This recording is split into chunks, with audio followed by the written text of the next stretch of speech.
En 1966, en la ciudad de Boston, había una familia llamada Williams, compuesta por 7 miembros: el padre, la madre y los 5 hijos. Pero entre los 5 hijos hay una niña que es hija solo del padre Kanner, y se llama Melanie. Es una niña respetuosa, educada y muy tímida. Pero detrás de su timidez se esconde algo. La tratan de forma diferente a sus hermanos, porque su madrastra, Sofía, no la acepta como hija. La madrastra dice que es hija del pecado. Al principio, Kanner se peleaba con Sofía para defender a su hija Melanie, pero Sofía lo manipulaba diciéndole que si no aceptaba lo que ella decía, podría irse solo con los hijos que habían salido de su vientre.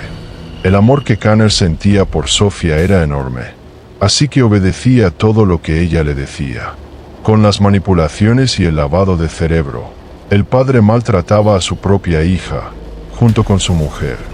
Los hijos de Sofía podían ir a buenos colegios, mientras que Melanie se quedaba en casa limpiando, sin derecho a ir a colegio ni a quejarse.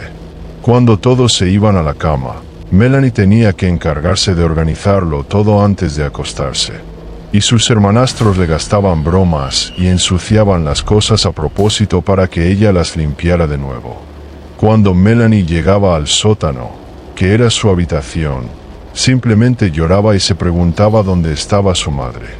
Melanie solo tenía 13 años y su padre no la defendía, porque había sido manipulado por su mujer. Entre su hija y su mujer, está claro que eligió a la mujer que tenía más hijos. Un día, Sofía le pidió a Melanie que limpiara los zapatos de sus medio hermanos y lavara todos los platos de la casa, mientras ella llevaba a sus hijos al colegio. Melanie, con cara triste y sin otra opción, tuvo que aceptar. Cuando toda la familia llegó a casa, cada uno se acomodó en su sitio. El padre de Melanie solo la miró y se fue a su habitación, y Melanie sintió un desprecio total. A continuación, los hijos de Sofía salieron de la habitación quejándose de que tenían hambre, y Sofía llamó a Melanie y le preguntó por qué no había preparado la comida. Melanie respondió que nadie le había dicho que lo hiciera.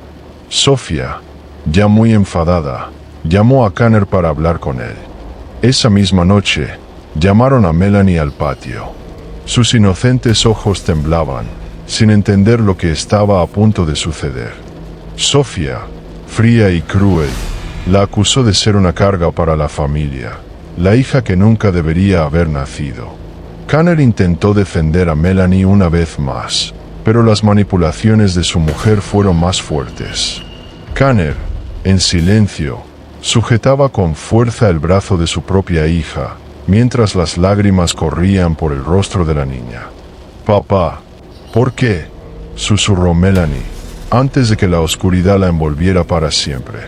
Sin testigos, la pareja le puso una inyección a Melanie y enterraron el cuerpo en el bosque, en un hoyo poco profundo, creyendo que el tiempo borraría el crimen. Y así, la familia Williams siguió con su vida, fingiendo que nada había pasado. Sofía sonreía a los vecinos. Kanner ocultaba su culpa en la bebida y los hermanos continuaban sus estudios como si la sombra de Melanie nunca hubiera existido. Pero la tierra no olvida. El silencio del bosque guarda secretos. Y la inocencia violada no descansa en paz. Pasaron 5 años. Era 1971. Boston vivía días normales, pero dentro de la casa de los Williams comenzó a surgir una atmósfera extraña. Los objetos caían solos.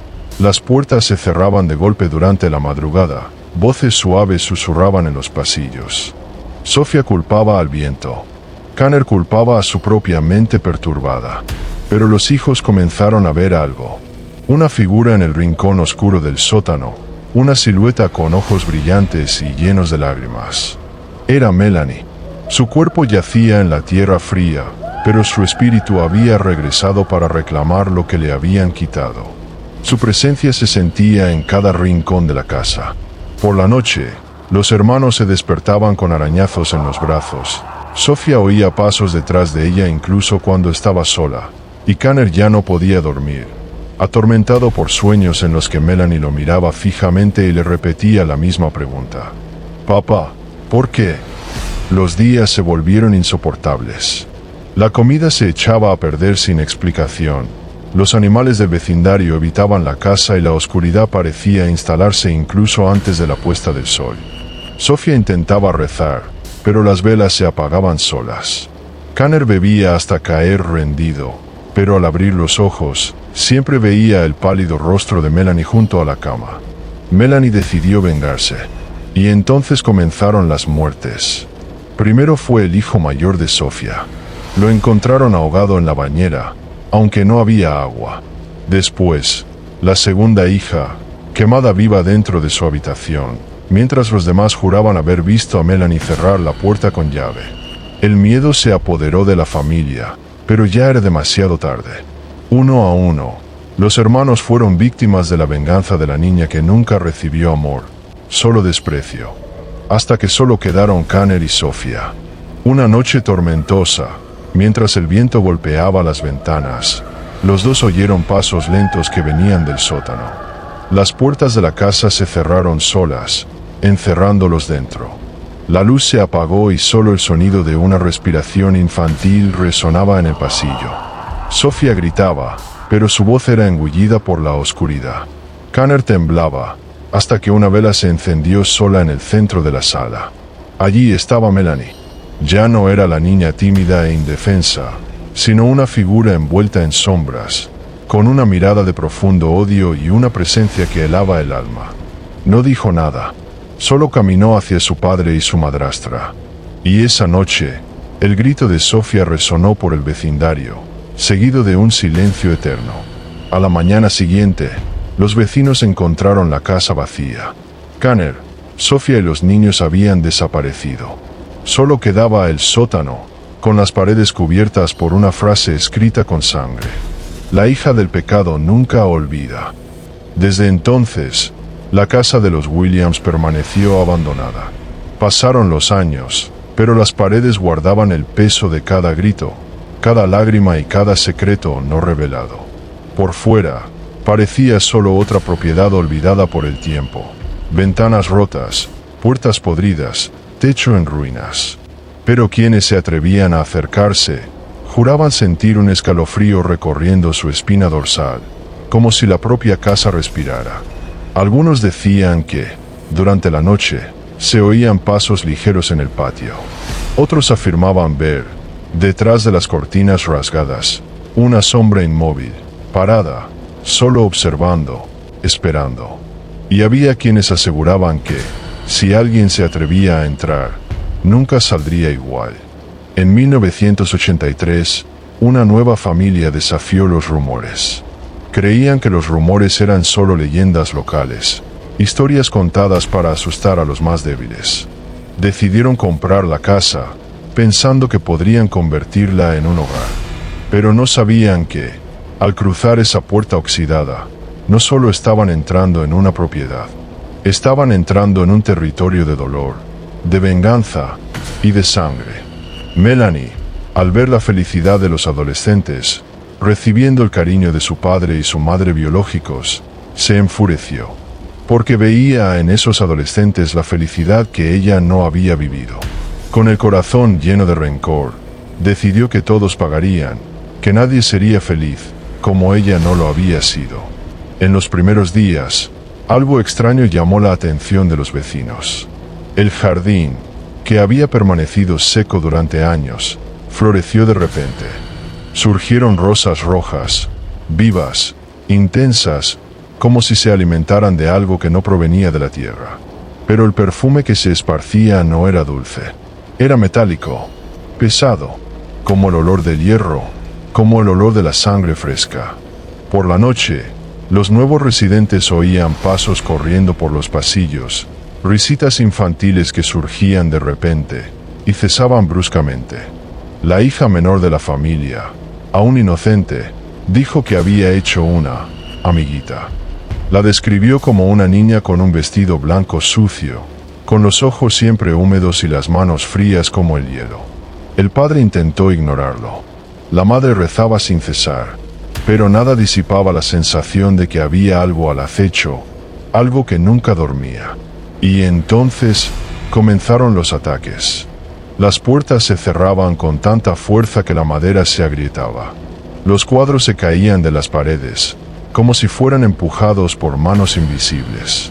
Y el reloj del salón siempre se detenía a la misma hora, las 3:07 de la madrugada. La hora en la que, según los vecinos, los gritos de Sofía habían cesado para siempre. Una noche, la hija menor se despertó con marcas moradas en el cuello. Marcas de manos pequeñas, como si alguien hubiera intentado estrangularla. En el espejo del dormitorio, en el vapor, estaba escrita una frase que nunca desaparecía. La hija del pecado nunca olvida. Desesperados, la familia decidió buscar ayuda.